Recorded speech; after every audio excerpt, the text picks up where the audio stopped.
परवाह देश की में अब बात पुतिन की करेंगे, जिनका जोरदार स्वागत आज भारत की धरती पर किया गया। साथ ही आज दिल्ली के पालम एयरपोर्ट पर सच्ची और गहरी दोस्ती की झलक भी देखने को मिली, जहां प्रधानमंत्री मोदी प्रोटोकॉल तोड़कर रूसी राष्ट्रपति व्लादिमीर पुतिन का रिसीव करने पहुंचे।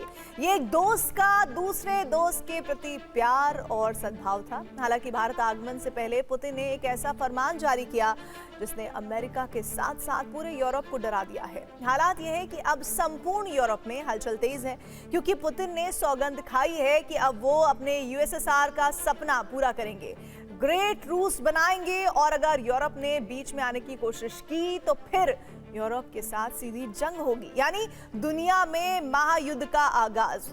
आखिर पुतिन की वो सात सौगंध क्या है? क्यों पुतिन के ऐलान से पेंटागन से लेकर पूरा पश्चिमी देश दहशत में है? क्या रूस यूक्रेन जंग का दायरा संपूर्ण यूरोप को अपनी चपेट में लेगा? हमारी ये रिपोर्ट देखिए। भारत की धरती पर दुनिया के सबसे ताकतवर लीडर्स में से एक रूस के राष्ट्रपति व्लादिमीर पुतिन का आगमन हो चुका है।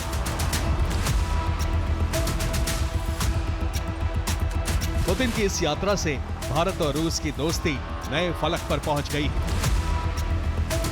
दुनिया के दो शक्तिशाली देशों के राष्ट्राध्यक्षों का ऐसा मिलन देखकर पूरी दुनिया दंग है।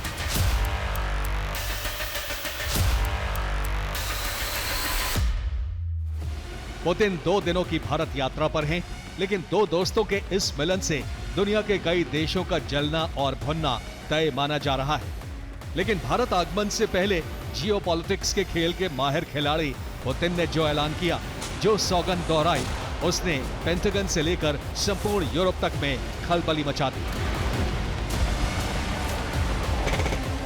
कहते हैं पुतिन रिश्ते निभाने में कभी पीछे नहीं हटते, चाहे वो दोस्ती का रिश्ता हो या फिर दुश्मनी का। ऐसे में भारत पहुंचने से पहले पुतिन ने सौगंध ली है, ऐसी सौगंध जिसमें यूएसएसआर का सपना भी है और रूस का फ्यूचर प्लान भी।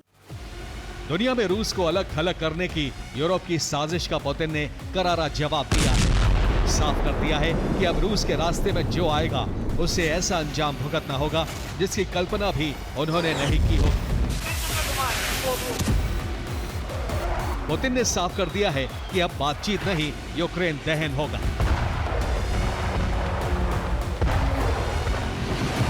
डॉनबास पर रूस का कब्जा होगा।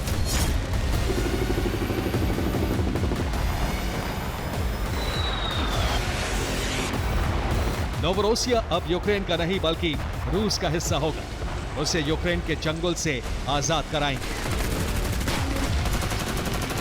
अगर यूरोप रूस के साथ जंग चाहता है तो फिर रूस की मिसाइलें यूरोप पर बरसने के लिए वॉर रेडी।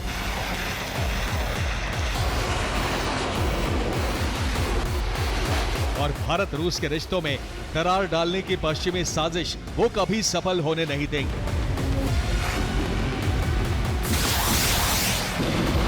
पुतिन की सौगंध की पूरी कहानी आज TV9 भारतवर्ष आपको दिखाने जा रहा है।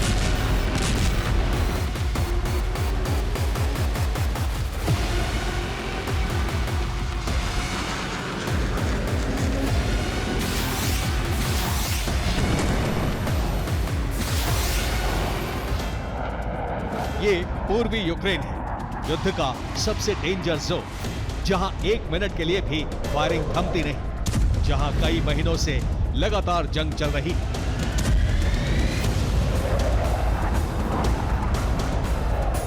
और इसी पूर्वी यूक्रेन के डॉनबास को लेकर पुतिन ने सौगंध ली। साफ कर दिया है कि रूस डॉनबास से कोई समझौता नहीं करेगा। अगर ज़ेलेंस्की शांति और युद्ध विराम चाहते हैं तो उन्हें डॉनबास का पूरा इलाका रूस को देना होगा, तभी पुतिन सेना हमले रोकेगी। अगर यूक्रेन ने ऐसा नहीं किया तो यूक्रेन का संपूर्ण सर्वनाश तय। पुतिन ने शर्त रखी है कि जिन इलाकों पर रूस का कब्जा है वो रूस नहीं छोड़ने वाला, और अगर यूक्रेन को जंग रोकनी है तो फिर उनके सैनिकों को ये इलाका खाली करना पड़ेगा। यानी Luhansk, Donetsk, Zaporizhzhia, Kherson, Kharkiv और सूमी के जिन जिन इलाकों पर रूस का कब्जा है, उन इलाकों को यूक्रेनी सेना छोड़ दे। हालांकि पुतिन की प्रमुख डिमांड डॉनबास है, यानी लुहांस्क और डोनेस्क, जिसको पुतिन किसी भी कीमत पर छोड़ने को राजी नहीं है। उन्होंने सीधा ऐलान कर दिया है कि अब ये इलाका रूस लेकर ही दम लेगा। सिर्फ डॉनबास ही नहीं बल्कि यूएसएसआर का सपना देखने वाले पुतिन की दूसरी सौगंध नोवरोसिया को आजाद कराकर उसका रूस में विलय करना भी, जिसका संदेश भी उन्होंने पूरी दुनिया को दे दिया है।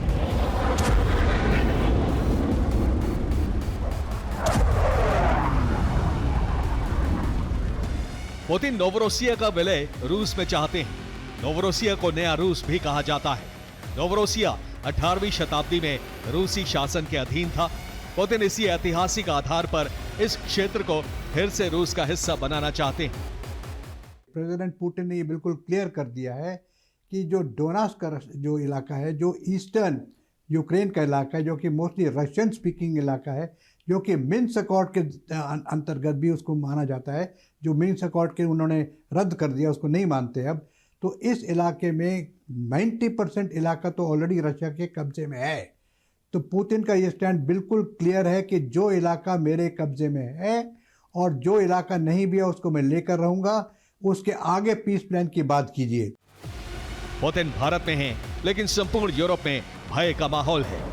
वजह है पुतिन का वो ऐलान जिसमें जंग का विस्तार पूरे यूरोप तक हो सकता है। वो यूरोप जो रूस यूक्रेन जंग में ज़ेलेंस्की के कंधे पर बंदूक रखकर रूस को दहलाने, उसे कमजोर करने के मिशन पर काम कर रहा है। यूक्रेन को भर भर कर तबाही का सामान सप्लाई कर रहा है ताकि रूस के खिलाफ ये जंग जारी रह सके। लेकिन अब पुतिन के सब्र का बांध टूट चुका है। यही वजह है कि पुतिन ने अपनी मिसाइलें यूरोप पर बरसाने के लिए वॉर रेडी कर दी। Ну что, какие ответные меры могут быть? Во-первых, мы расширим номенклатуру таких ударов наших по портовым сооружениям и по кораблям, по судам, которые заходят в украинский порт. सुना आपने पुतिन क्या कह रहे हैं? उनका साफ कहना है, अगर यूरोपीय देश रूस से जंग चाहते हैं तो फिर रूस पूरी तरह से तैयार है। यही नहीं, पुतिन ने यह भी साफ कर दिया है कि यूक्रेन युद्ध को उदाहरण मानकर यूरोप भुलावे में न रहे। यूरोप पर जब हमले होंगे तो हालात यूक्रेन से एकदम अलग होने वाले हैं।